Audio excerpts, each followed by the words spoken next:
Olá pessoal, bom dia, boa tarde, boa noite a todos os senhores que são inscritos no nosso canal Anotações de Processo Civil.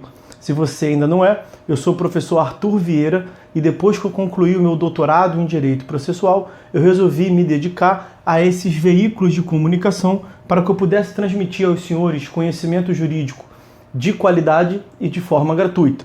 Aqui eu vou pontuar o meu e-mail de contato para que eventuais interessados possam estabelecer um contato mais direto. Inclusive, nós podemos eventualmente considerar a hipótese de publicar um artigo científico em conjunto, tá certo?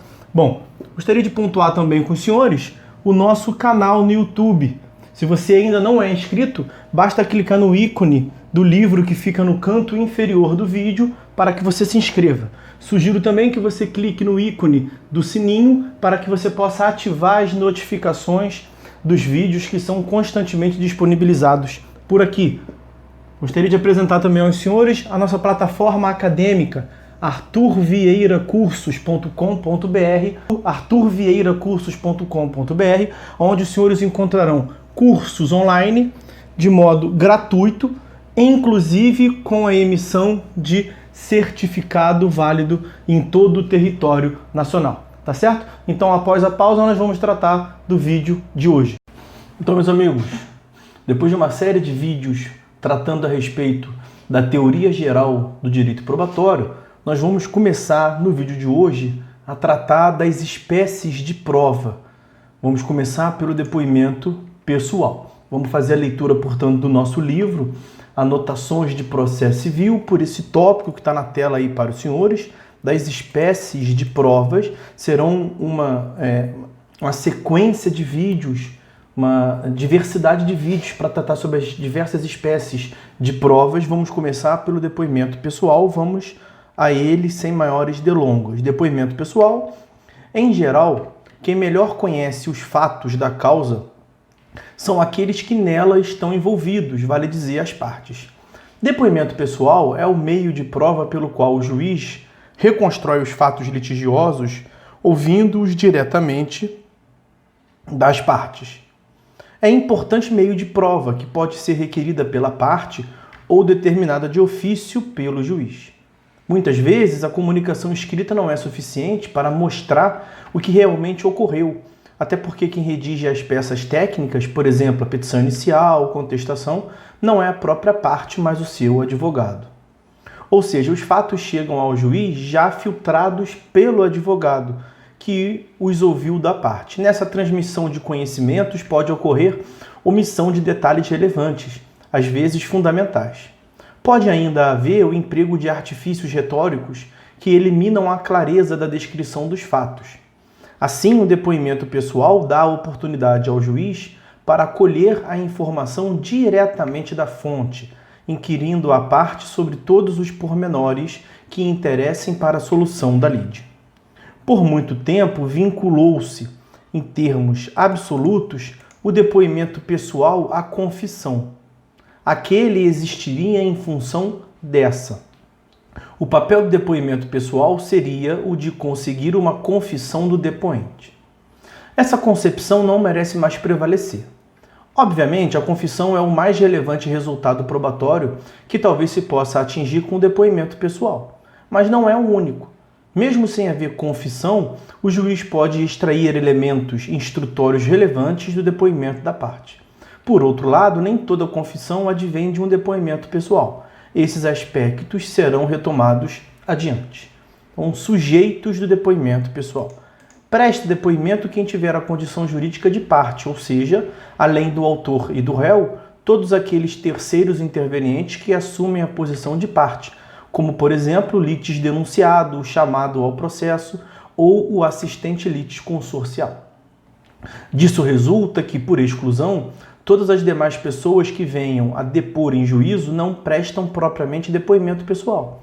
Aquilo que elas afirmarem ao depor, ainda que lhes seja algo desfavorável ou desabonador, jamais terá naquele processo em que elas são terceiros o caráter de uma confissão.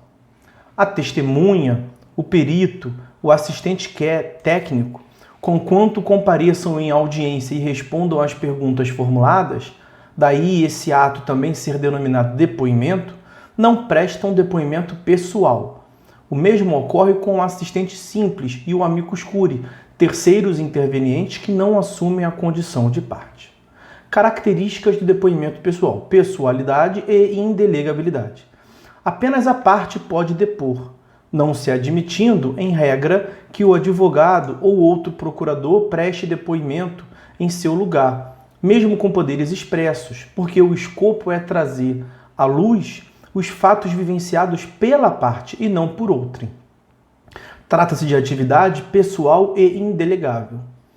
Parte significativa da importância do depoimento pessoal deriva de que, durante a narrativa, a parte pode vir a reconhecer fatos contrários ao seu interesse, confissão espontânea, o que não aconteceria se se tratasse de prova cuja produção não fosse pessoal e indelegável. Mas, exatamente porque se destina a demonstrar fatos vivenciados, a pessoalidade e indelegabilidade do depoimento pessoal comportam exceções. Assim, se o procurador com poderes expressos tem conhecimento direto dos fatos, pode depor em nome da parte. A prestação de depoimento pessoal não é ato técnico no processo, mas ato da parte. Assim, pode ser constituído como procurador para a prática tal do processo não apenas o advogado da parte, mas qualquer pessoa investida de capacidade para exercício de direitos, mas sempre com poderes expressos para tanto. Outra possível exceção é a do preposto. Quando a parte for pessoa jurídica, em determinadas situações, é usual que a pessoa que tem conhecimento dos fatos conflituosos não seja aquela cujo contrato social ou estatuto apontam para representá-la em juízo. Seria inócua a produção desse meio de prova caso fosse ouvido alguém que nada soubesse na realidade fática, subjacente à demanda, porque se encontra distante dos fatos. Assim, em casos especiais, interessa que deponha não o representante da pessoa jurídica, mas sim o preposto que vivenciou os fatos. É inclusive ônus da própria pessoa jurídica que é parte no processo, quando determinado seu depoimento pessoal, providenciar para que compareça para prestar tal depoimento um agente seu, seja ele representante ou simples preposto, com efetivo conhecimento dos fatos da causa. Sendo o preposto, é necessário que ele esteja expressamente autorizado pela pessoa jurídica a prestar o depoimento, inclusive com poderes para confessar. Possíveis consequências do depoimento pessoal. A finalidade do depoimento pessoal é propiciar ao juiz o conhecimento dos fatos, obtendo-o diretamente dos sujeitos da relação jurídica conflituosa. Porém, da sua produção podem redundar duas especiais consequências. A primeira delas é a obtenção da confissão real, ou seja, a expressa afirmação pelo depoente de fatos que lhe são desfavoráveis. Quando a parte confessa, em princípio, estará dispensada a produção de outra prova sobre o fato já confessado. Vejam o inciso 2º do artigo 374 do CPC. A segunda consequência que merece destaque é a possível confissão ficta, que consiste em se considerarem confessados os fatos controvertidos quando a parte intimada não comparece ou, comparecendo, recusa-se a responder. Vejam o que consta do parágrafo 1º do artigo 385 do CPC. Nesses casos, estabelece-se uma presunção de veracidade dos fatos desfavoráveis à parte. Essas consequências apenas ocorrem porque os sujeitos desse meio de prova são as próprias partes ou seus representantes nos limites indicados no item anterior. Há consequências diferenciadas para as outras pessoas que depõem, testemunhas e perito, mas que não ocupam nenhum dos polos da ação, não são partes. As manifestações desses outros sujeitos também servem de prova, fornecendo subsídios para a formação do convencimento do juiz sobre os fatos da causa. Contudo, não tem a mesma intensidade, o mesmo peso probatório que a confissão. Além disso, outros resultados probatórios relevantes que não constituem confissão podem derivar do depoimento pessoal. Fatos afirmados pelo depoente que lhe são favoráveis, fatos afirmados pelo depoente relativamente a direitos indisponíveis, fatos afirmados pelo procurador da parte e que estão fora dos limites da procuração outorgada para o depoimento pessoal. Fatos afirmados pelo depoente que são desfavoráveis também ou apenas aos seus litisconsortes etc. Nada disso constitui confissão, mas pode vir a funcionar como prova, a depender de circunstâncias concretas, a idoneidade do depoimento, sua consonância com outros elementos instrutórios reunidos no processo, a impossibilidade de obtenção de prova por outro meio, etc. Não há como se excluir essa possibilidade de antemão, especialmente em vista da garantia de liberdade probatória e do poder judicial de livre convencimento motivado. O tema será retomado em diversos tópicos adiante. Diferenças dos outros meios de prova. Diferença em relação ao meio testemunhal. Tanto o depoimento pessoal da parte quanto o depoimento testemunhal são meios de provas orais. Em ambos os casos, o juiz ouve uma manifestação verbal do depoente sobre os fatos da causa. Mas esses meios de prova diferenciam-se sob dois aspectos.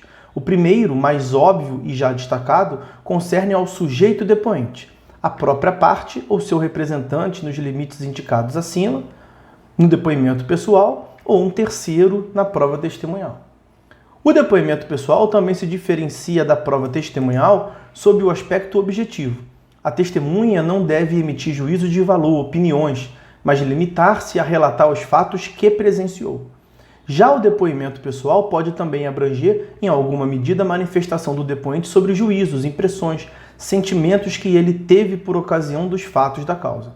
Por exemplo, pode-se indagar a parte se ela tomou as medianas precauções antes de realizar o negócio jurídico, ou se entendeu o risco que poderia correr numa ação em que se discuta a anulação de ato jurídico por erro. Tais informações podem ser significativas para avaliar a boa-fé ou para compreender as razões que conduziram ao comportamento da parte. Diferença em relação ao meio pericial. A perícia caracteriza-se essencialmente por seu objeto, identificação, compreensão ou esclarecimento de fatos mediante o emprego de conhecimentos técnicos especializados. Na prova pericial, além de ser cabível a apresentação de laudo escrito, o perito também pode prestar depoimento em audiência. Nesse sentido, ela também pode ter a forma oral.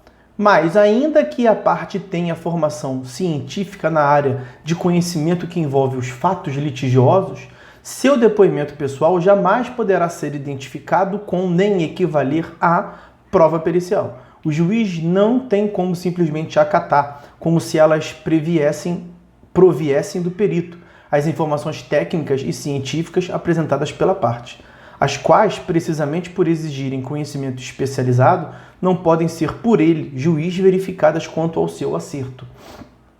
A parte tem interesse direto na solução da causa. O perito deve ser imparcial, como se extrai do inciso 3º do artigo 148 e do parágrafo 1º do artigo 157, todos do CPC. Se ao depor sobre os fatos, a parte formular também afirmações de caráter técnico especializado, por ter formação científica naquela matéria, o juiz, parecendo-lhe pertinente tais informações, deverá submetê-las ao perito. Agora, depoimento pessoal e interrogatório. Tanto o interrogatório, previsto no inciso 8º do artigo 139, quanto o depoimento pessoal, previsto no artigo 385 adiante, ambos do CPC, são meios em que a prova é produzida diretamente pela parte. Em ambos os casos, devem ser observadas todas as garantias processuais, especialmente o contraditório, e não sendo hipótese de segredo de justiça, também a publicidade. Mas no interrogatório, corolário do poder instrutório do juiz, artigo 370, e da oralidade, nós temos uma primeira característica: o juiz sempre age de ofício. Segunda característica do interrogatório: ele pode fazê-lo em qualquer momento procedimental. Terceira característica do interrogatório: o objetivo da prova é o esclarecimento de questões para o juiz, caráter subsidiário, portanto. E um quarto elemento, uma quarta característica do interrogatório: não há imposição da confissão ficta, na hipótese de não comparecimento ou de negativa de depoimento. É o que consta da parte final do inciso 8º do artigo 139 do CPC. Sem prejuízo de essa conduta poder constituir elemento indiciário relevante para a formação do convencimento do juiz. Discute-se ainda se o não comparecimento da parte ao interrogatório poderia configurar litigância de má-fé. O caso não se enquadra com perfeição nas hipóteses dos artigos 77 e 80 do CPC. Mas essa conduta é incompatível com o dever de cooperação previsto no artigo 6º do CPC. Sem justa causa, não há por que a parte deixar de atender à convocação do juiz. Se deverá responder a todas as perguntas que lhe faça é outra questão que se examina adiante. Já o depoimento pessoal, nós podemos destacar as mesmas 4 características. Em primeiro lugar, pode ser determinado de ofício ou a requerimento da parte. Segunda característica do depoimento pessoal, normalmente ocorre na audiência de instrução do julgamento, a AIJ. Terceira característica do depoimento pessoal, tem por objetivo a prova dos fatos da causa e, em especial, a obtenção de confissão. E uma quarta característica do depoimento pessoal pode implicar a confissão ficta, se a parte intimada não comparecer à audiência ou nela recusar-se a depor.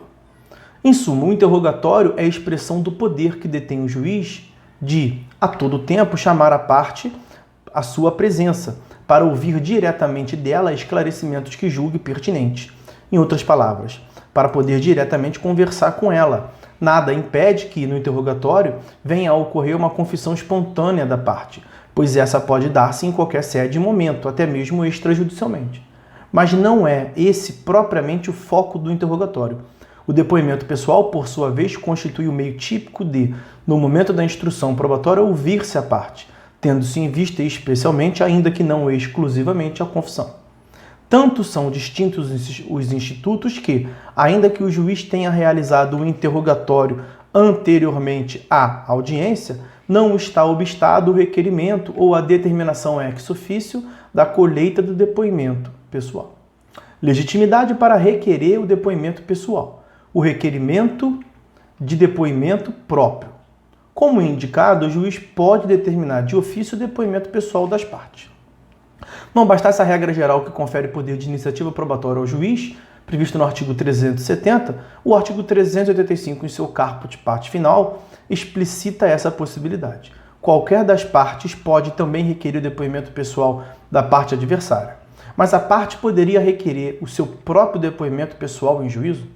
De acordo com uma concepção tradicional, refletida na própria letra do artigo 385 do caput do CPC, isso não seria possível. Para essa corrente, a única finalidade de depoimento pessoal seria de obter-se a confissão do depoente.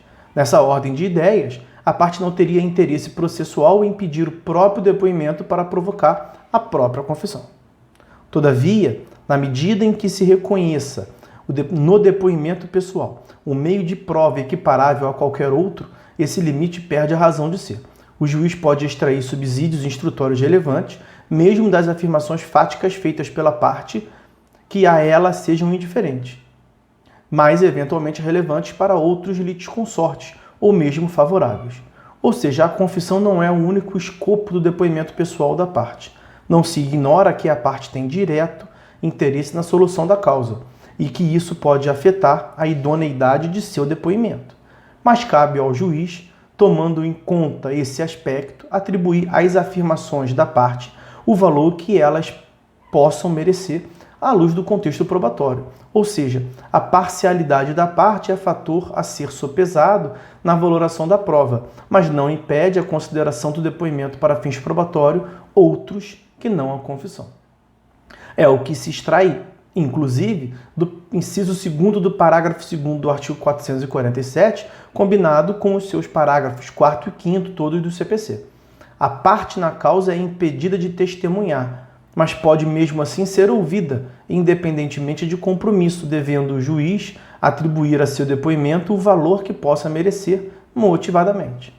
Firmada essa premissa, não fica afastado que a parte requeira seu próprio depoimento. O direito à prova e o livre convencimento motivado dão respaldo a que a parte pleiteie seu próprio depoimento em juízo.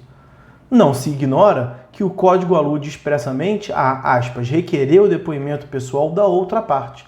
É o que consta do caput do artigo 385. Mas a questão torna-se então terminológica.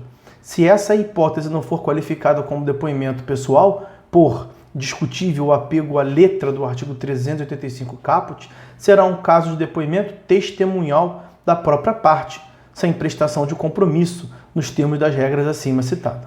Aliás, no processo penal, inclusive o brasileiro, e em outras tradições jurídicas do processo civil, por exemplo, da common law, É comum reconhecer-se como uma garantia em favor da parte a possibilidade de estar perante o juiz, falar com ele, dar sua versão dos fatos, enfim, ter o seu dia na corte. Convém acolher essa diretriz, que é uma importante expressão do devido processo legal e do acesso à justiça, uma vez compreendidos esses princípios constitucionais como mandamentos de otimização, isto é, que vigoram por si só para melhorar o sistema jurídico, mesmo quando não há regra infraconstitucional que preveja explicitamente tal detalhamento. Então nós vamos fazer um corte no vídeo por aqui, nós vamos no próximo vídeo continuar a análise do depoimento pessoal, pelo que está na tela ali para os senhores, o modo de produção do depoimento pessoal. Então é isso, meus amigos, por hora é só. Fiquem todos com Deus e até a próxima.